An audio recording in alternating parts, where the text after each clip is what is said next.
ലോക്സഭാ തെരഞ്ഞെടുപ്പിൽ കേരളം നാളെ വിധിയെഴുതും. വോട്ടുറപ്പിക്കുന്നതിനായി മുന്നണികളും സ്ഥാനാർത്ഥികളും നിശബ്ദ പ്രചാരണത്തിലാണ് ഇന്ന് ശ്രദ്ധ കേന്ദ്രീകരിച്ചത്. 18ാം ലോക്സഭയിലേക്ക് നടക്കുന്ന തെരഞ്ഞെടുപ്പിൽ രണ്ടാം ഘട്ടത്തിലാണ് സംസ്ഥാനത്ത് വോട്ടെടുപ്പ് നടക്കുന്നത്. ഒരു മാസത്തിലേറെ നീണ്ട കാടിളക്കിയുള്ള പ്രചാരണത്തിൽ വാനോളമായിരുന്നു ആവേശം. കഴിഞ്ഞ തവണ നടത്തിയ മുന്നേറ്റത്തിന്റെ തനിയാവർത്തനമാണ് പൊന്നാനിയിൽ UDF ലക്ഷ്യം വെക്കുന്നത്. എന്നാൽ ചരിത്ര മുന്നേറ്റം നടത്തുമെന്ന ഉറച്ച പ്രതീക്ഷയിലാണ് ഇടത് നേതൃത്വം. മുന്നണികൾക്ക് ജീവൻ മരണ പോരാട്ടമായതിനാൽ പ്രചാരണ രംഗത്തും അതിന്റെ വീറും വാശിയും പ്രകടമായിരുന്നു. അവസാന വോട്ടും ഉറപ്പിക്കാനുള്ള അടവുകളാണ് ഇന്ന് മുന്നണികൾ പയറ്റിയത്.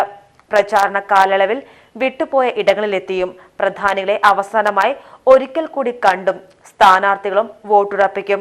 മുന്നണികൾ അവകാശവാദങ്ങൾ ഉയർത്തുമ്പോഴും പ്രവചനാതീതമായ അടിയൊഴുക്കുകൾ തന്നെയാകും നിർണയമാവുക. സസ്പെൻസ് ത്രില്ലറായ ഈ പോരാട്ടത്തിൽ പൊന്നാനി എങ്ങനെ വിധിയെഴുതുമെന്നതാണ് ഏറെ ആകാംക്ഷ.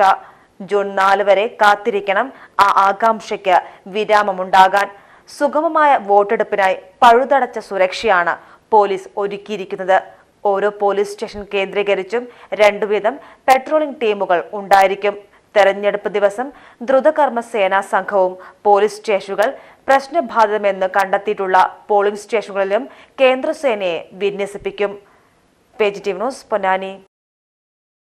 വെഡിംഗ് വസ്ത്രങ്ങളിലെ പുതു ട്രെൻഡുകൾ, എത്നിക് കളക്ഷനുകൾ, മോഡസ്റ്റ് വെയറുകൾ, കിഡ്സ് കളക്ഷനുകൾ, ബ്രാൻഡഡ് ജെൻസ് വെയറുകൾ. സ്വാഗതം സൻഹയുടെ ഈ ഫാഷൻ വിസ്മയങ്ങളിലേക്ക്. ഈ ആഘോഷകാലം സൻഹയ്ക്കൊപ്പം ആവട്ടെ. സൻഹ ഫാഷൻ തിരൂർ.